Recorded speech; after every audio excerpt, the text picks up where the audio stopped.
Τι είναι αυτό? Ένα σφουργίτη.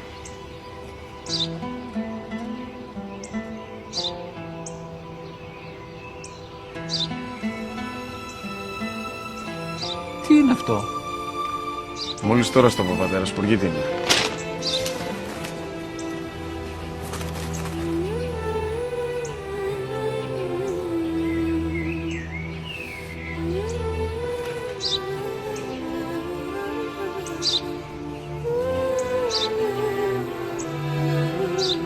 Τι είναι αυτό?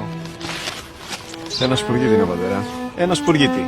Σπου-γι-τι!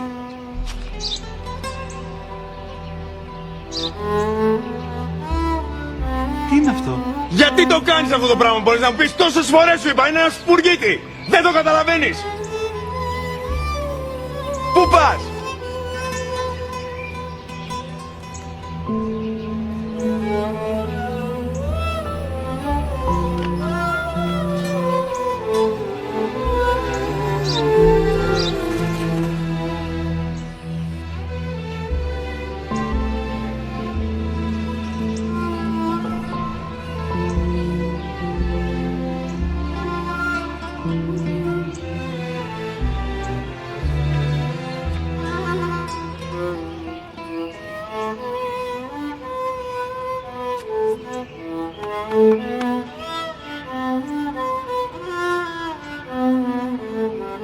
Δυνατά.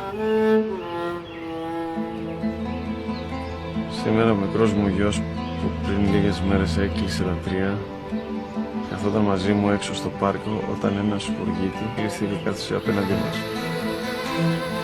Ο γιος μου με ρώτησε 21 φορές τι ήταν αυτό και του απάντησε και τις 21 φορές ότι ήταν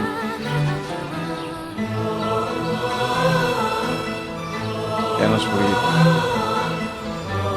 Τον αγκάλιασε πεθερά και τις 21 φορές που μου έκανε την ίδια ερώτηση ξανά και ξανά